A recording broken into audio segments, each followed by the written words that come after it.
할렐루야. 오늘 제목이 뭐예요?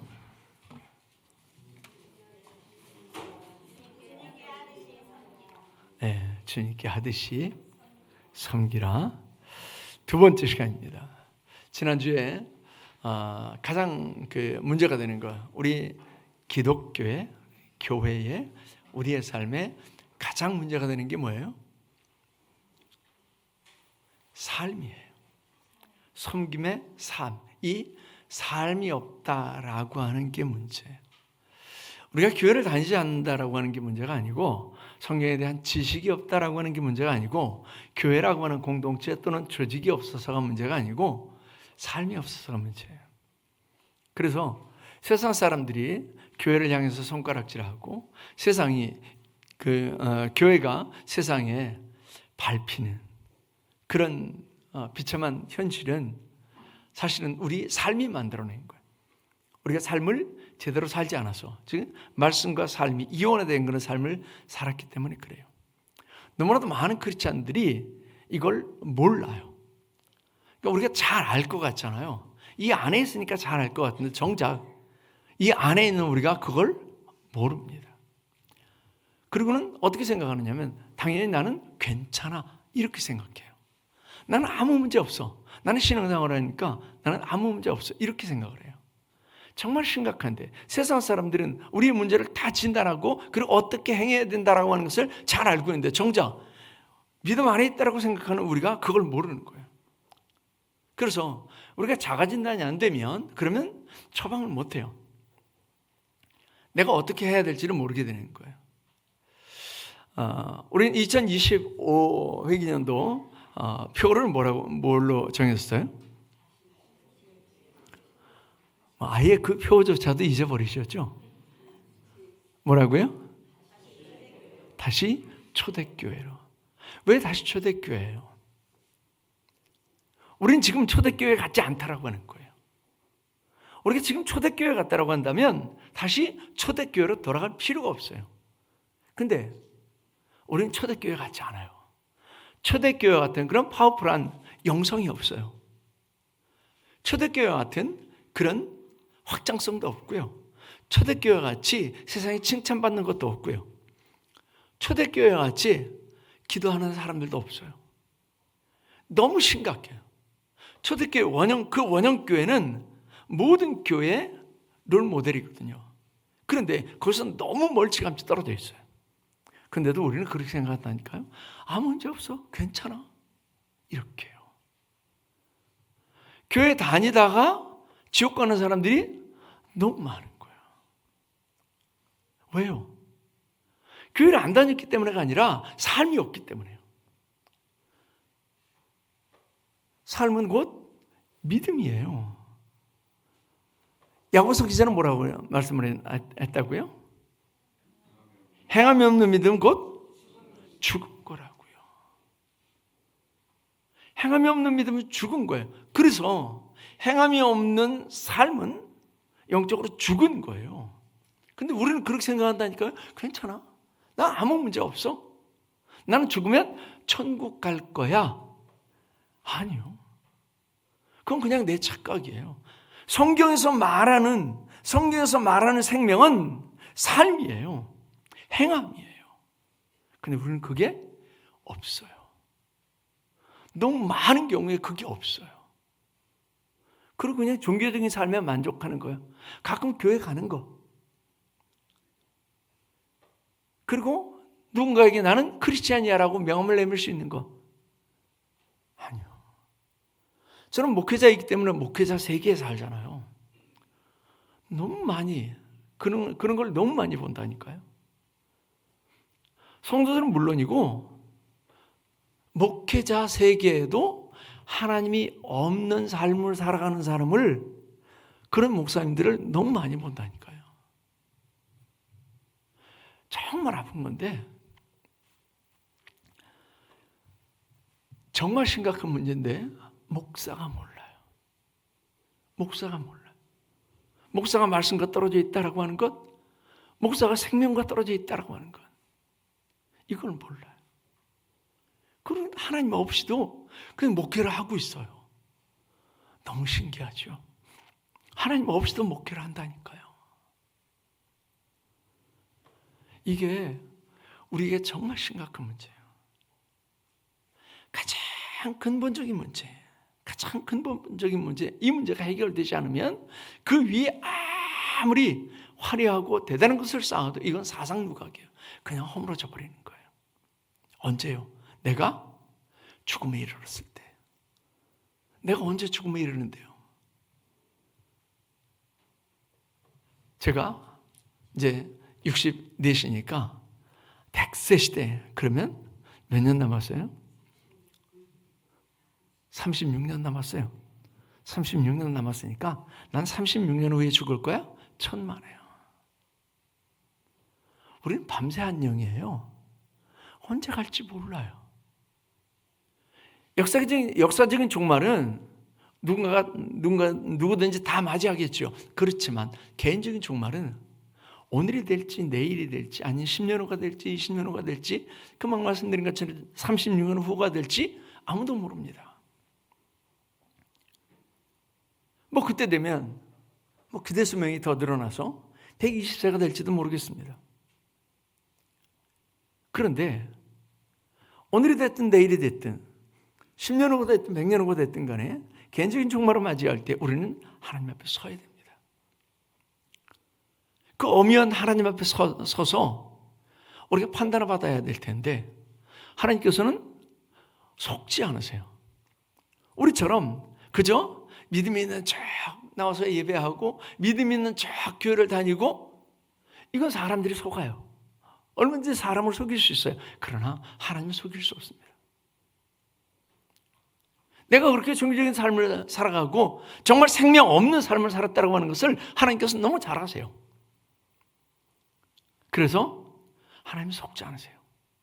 그때 가서는 더 이상 기회가 없어요.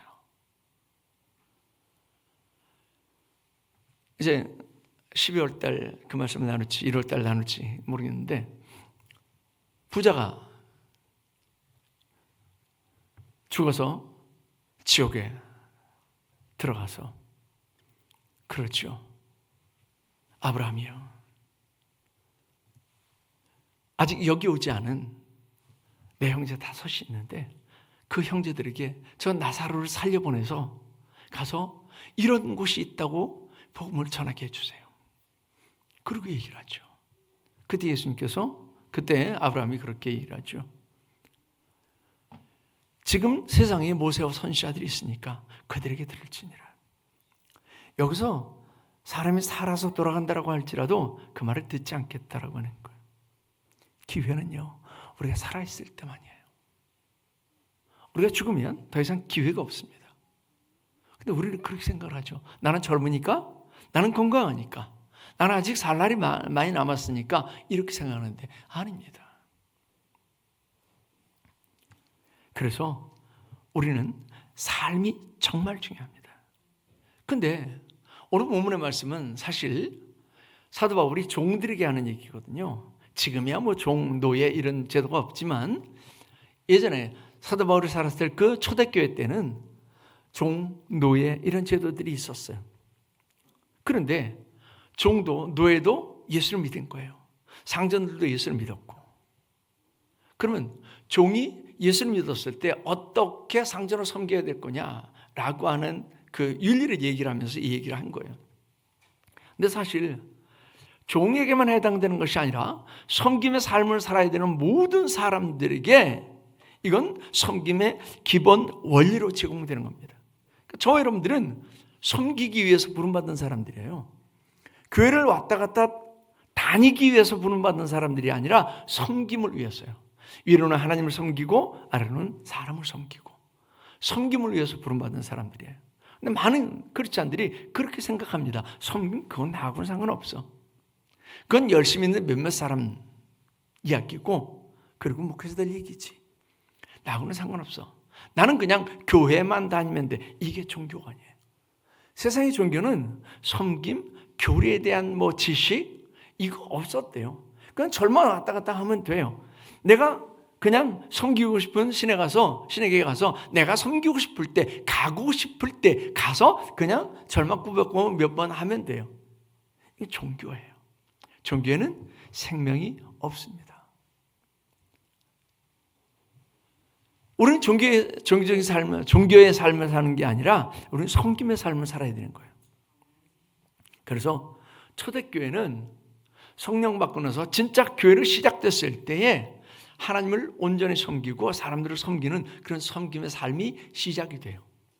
그들이 눈이 열려지게 되죠. 그래서 하나님께서 어떤 뜻을 가지고 계신지 보여지게 되고 또 내 주변에 내 도움의 손길이 필요한 사람들이 보여지게 돼요. 그래서 그런 삶을 살아가게 되죠. 그 결과로요. 세상 사람들에게 칭찬 듣고 날마다 믿는 자의 숫자가 더했다라고 했습니다. 오늘날도 교회가 이런 삶을 살아간다고 한다면 칭찬하지 않겠어요. 교회들 너네들이나 잘해 이렇게 손가락질을 당하는 것이 아니라 교회는 칭찬 듣는 교회가 될 것이고 그리고 부흥하는 교회가 될 줄을 믿습니다. 그래서 우리가 섬김의 원리에 대해서 얘기를 하면서 지난주에 그 말씀을 나눴습니다. 하듯이 하라. 누구에게요? 주님께 하듯이 하라. 주님께 하듯이 하라. 여러분들이 대통령에게 하듯이 하면 아마 다른 사람들이 정말 여러분들이 섬기는 그 섬김을 받을 때 기분 좋아할 거예요. 저는 그 아주 어린 전사 때부터 이제 사역을 했으니까.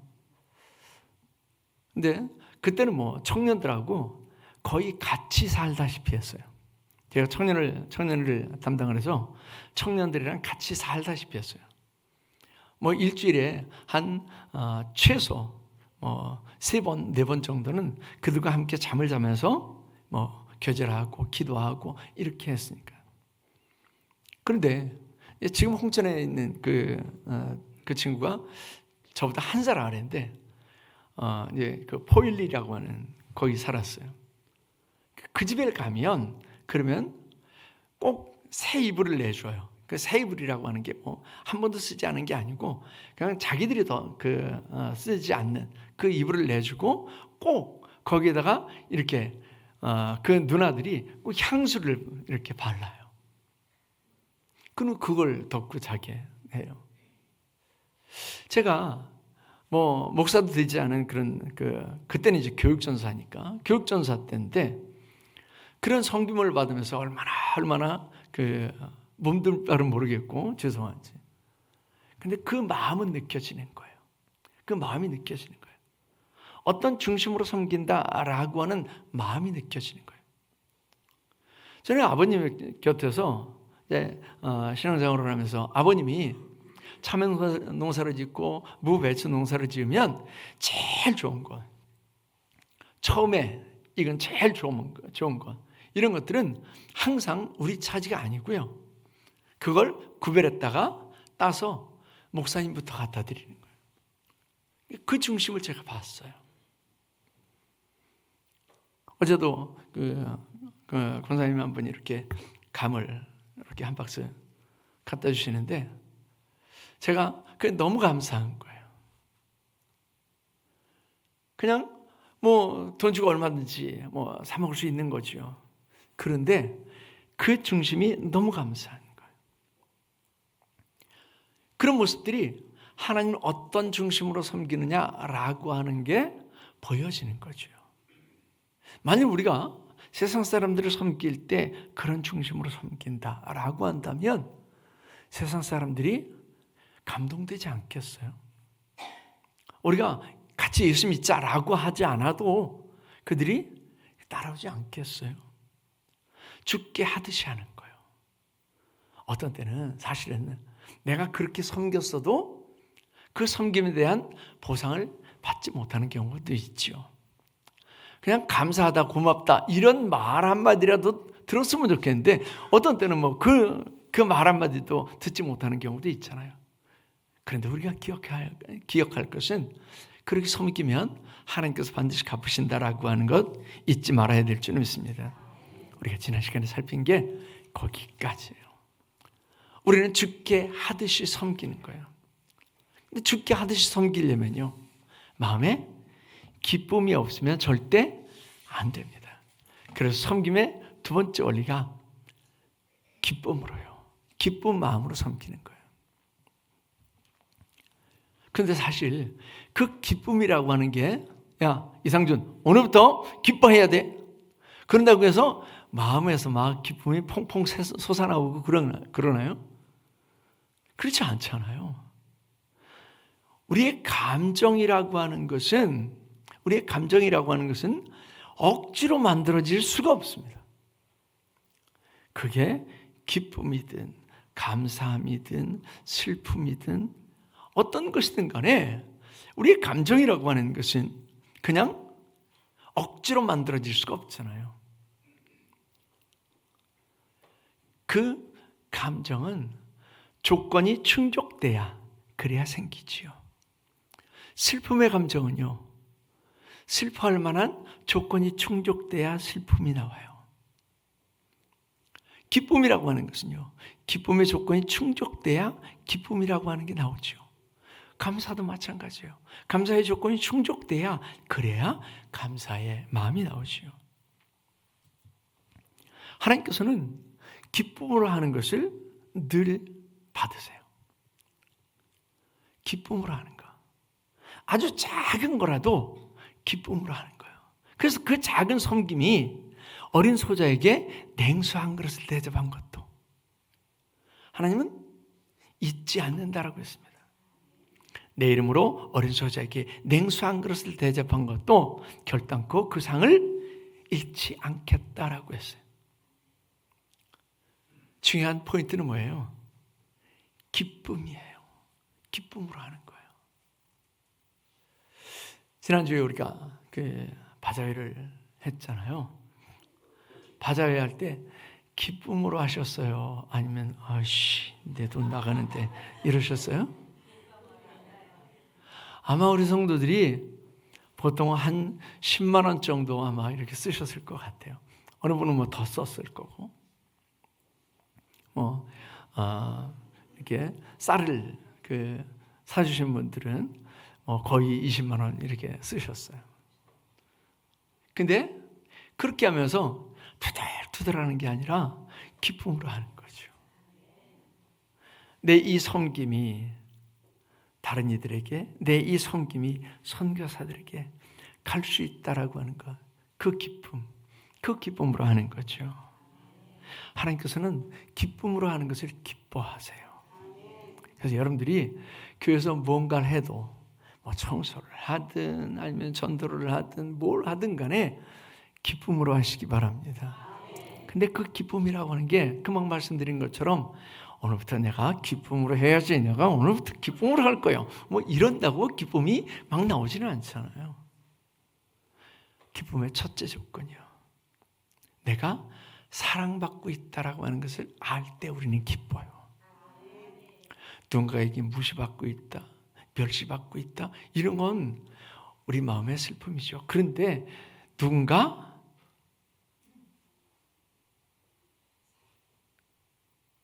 내게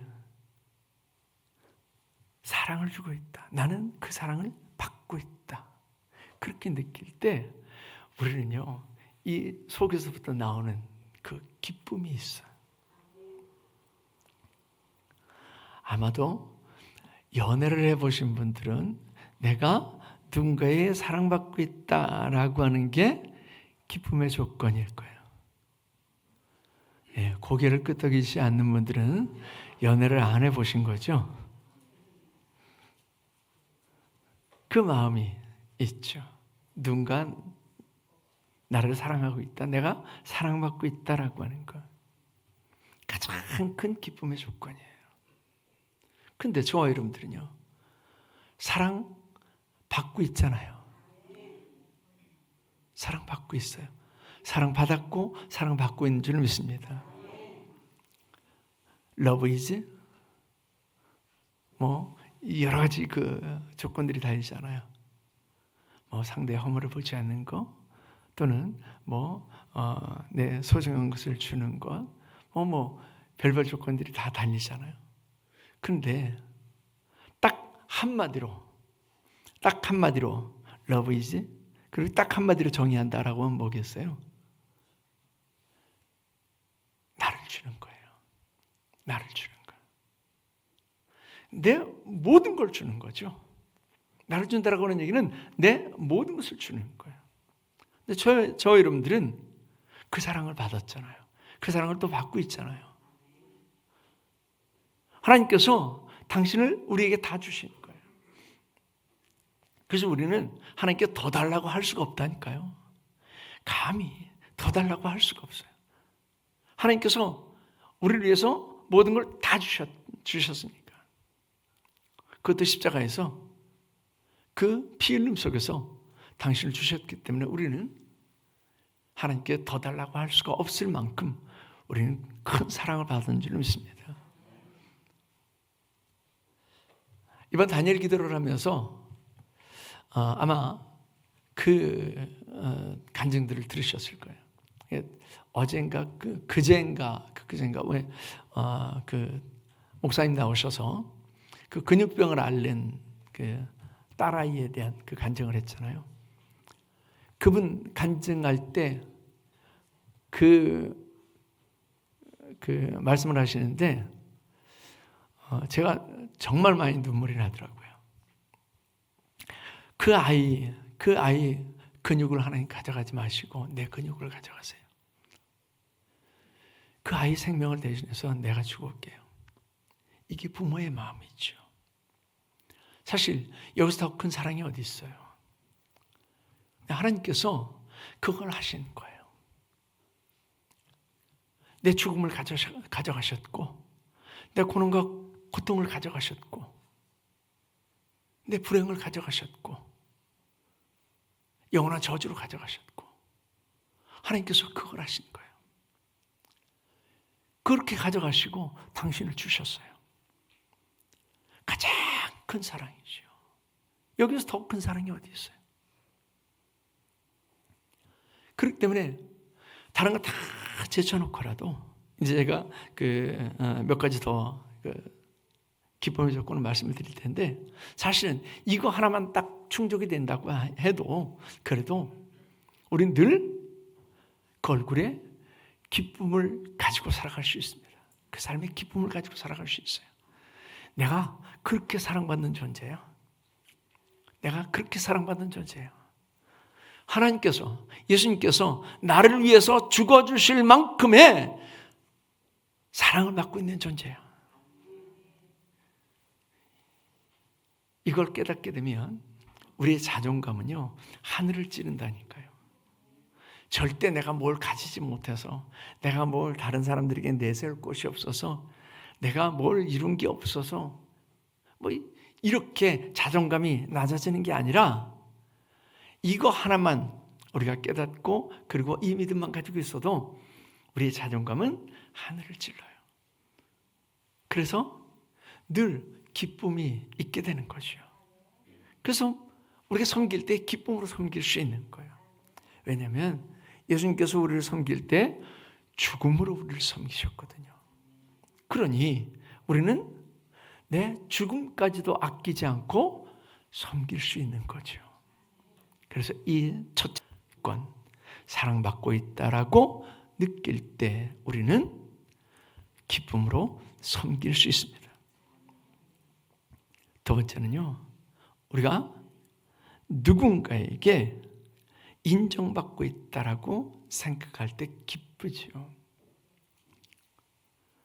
누군가의 인정을 받았을 때 우린 기쁘잖아요.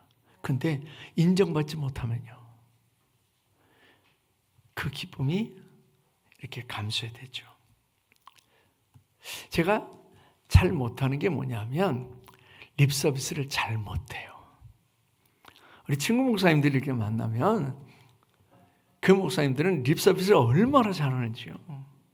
우리 1년 선배 목사님도 립 서비스를 얼마나 잘하는지요. 내가 당신을 만난 게 우리 그 인생의 로또 당첨된 거라고 막. 내가 이 사람 때문에 이렇게 변화됐다고 막. 나는 뭐 죽어도 여한이었다. 저는요 그걸 못해요. 근데 립 서비스가 필요하긴 한데 참 그게 잘 안 되더라고요. 이게 성품이 그런 것 같아요. 차라리 그냥 몸으로 때우고 말지. 저는 몸으로 때우고 말지. 입술로 하는 걸 잘 못하겠더라고요. 그래서 사실은 우리 성도들 칭찬하는 것도 사실은 잘 못해요.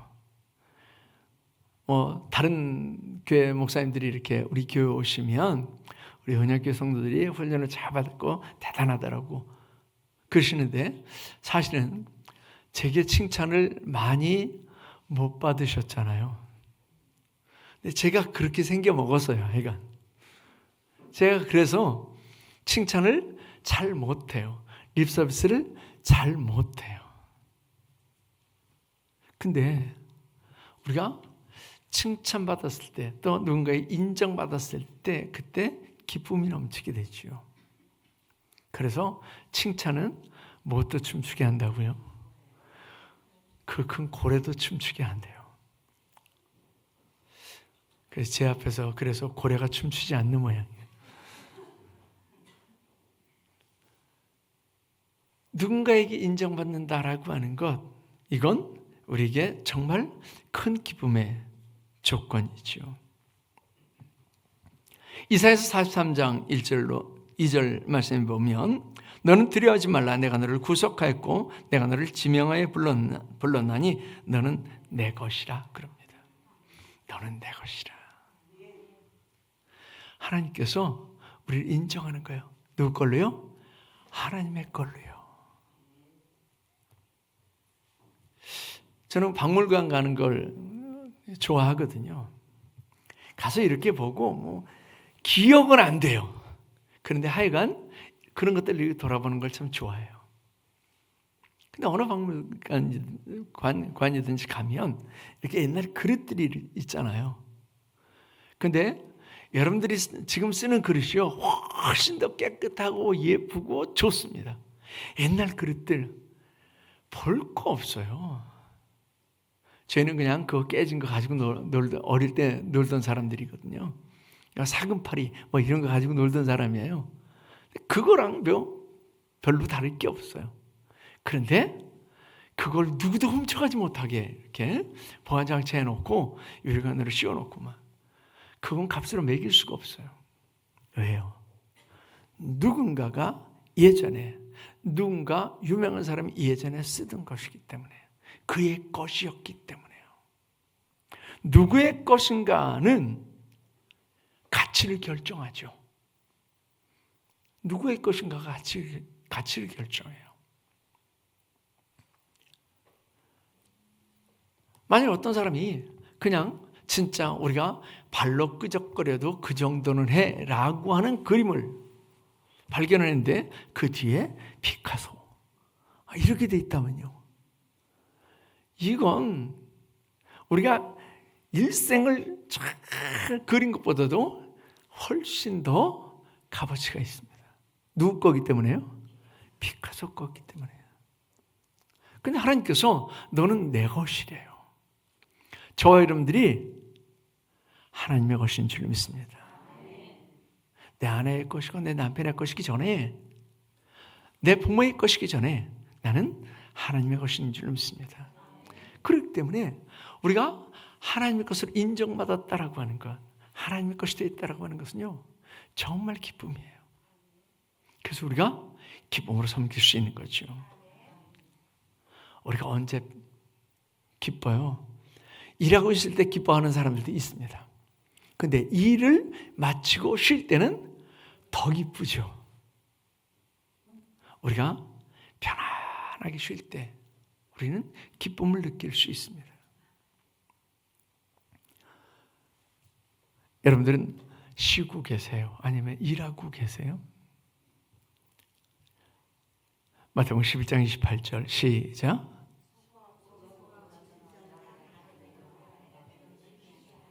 수고하고 무거운 짐진 자들아 다 내게로 오라. 내가 너희를 쉬게 하리라. 우리가 주님 안에 있을 때 진정한 쉼을 얻죠. 육신 쉰다라고 하는 얘기가 아니고요. 내일을 쉰다라고 하는 게 아니고 주님 안에 있을 때 우리는 진정한 쉼을 얻어요. 그 쉼을 얻는 사람들의 평안이 있죠. 그런데 그 쉼이 없으면 평안이 없어요. 분명 나는 쉬고 있어요. 휴가를 맡아서 어디 여행을 가고 쉬고 있어요. 근데 마음이 평안하지 않아요. 그런데 예수 그리스도 안에 있으면 평안함이 있어요. 우리 간증자들의 그 간증을 통해서 우리는 그걸 확인하잖아요. 여전히 그들을 짓누르는 그런 고난의 문제들이, 고통의 문제들이, 질병이 여전히 있는데 주님께서 나와 함께 하신다. 주님께서 나를 알아주고 계신다라고 하는 것을 알았을 때 마음에 평안을 얻는다라고 하는 그런 간증을 우리는 굉장히 많이 듣게 되잖아요. 그 평안이에요. 그 쉼, 그게 예수 그리스도 안에 있습니다. 이 평안은 고난의 문제가 깰 수가 없어요. 질병이 깰 수가 없고 또 궁핍함이 깰 수가 없어요. 예수 그리스도 안에 있는 평안은 그 무엇으로도 깰 수가 없어요.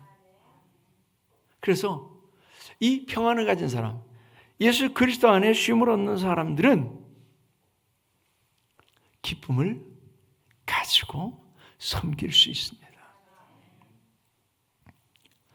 네 번째는요, 우리가 누군가 연결되어 있다, 또 누군가 공감대가 있다라고 할 때요, 그때 우리는 기쁘죠. 과부사정은 누가 한다고요? 과부사정은 호레비가 한다고요. 동병상련이라고 하는 그런 말이 있죠. 같은 병을 앓는 사람은 서로 이웃이 된다라고 하는 거예요. 친구가 된다라고 하는 거죠. 왜요? 공감하는 게 있기 때문에 그래요. 그런데 예수님께서 우리를 공감해 주세요. 우리를 공감해 주세요. 그래서 우리가 주님의 그 딱 한마디 때문에 위로를 받고 치료함을 받는 경우가 굉장히 많습니다. 내가 안다. 이럴 때요. 내가 안다.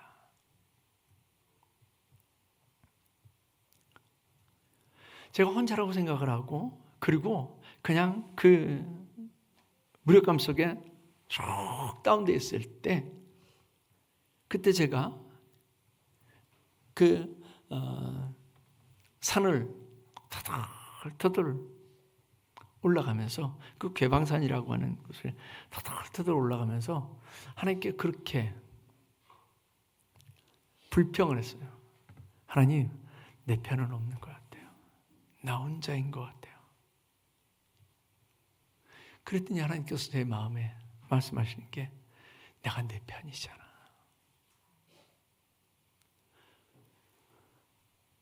그 한마디 말씀이요. 내가 내 편이잖아.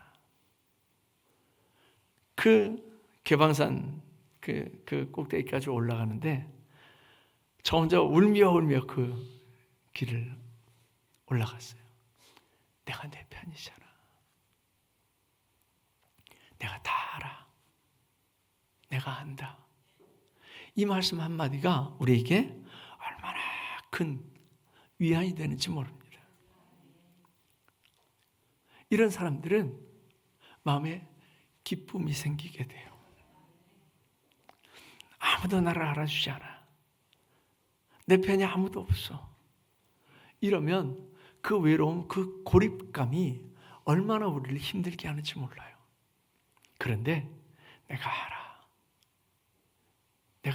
내가 함께 할 거야. 내가 내 편이잖아. 그리고 등을 두드리는 그 한 사람만 있어도 우리의 마음에는 기쁨이 있게 될 줄 믿습니다. 그래서 그 기쁨으로 힘을 내서 섬길 수 있는 줄 믿습니다. 마지막으로는요, 우리는 뜻밖의 선물을 받았을 때, 그때 우리는 마음에 기쁨이 있게 되죠. 전혀 기대하지 않았는데 선물을 받으면 기뻐하잖아요. 이번에 성지순례를 갔는데 성지가 남아야 되는데 성지가 안 남고 버버리가 남고, 성지가 안 남고 선물이 남고, 물론 그 밑에 다 성지가 남았는 줄 믿습니다. 그런데 뜻밖의 선물을 받았을 때 우리는 기쁘죠. 에베소 예수님은 그렇게 우리에게 선물이에요. 에베소 2장 8절 시작. 너희가 그 은혜를 인하여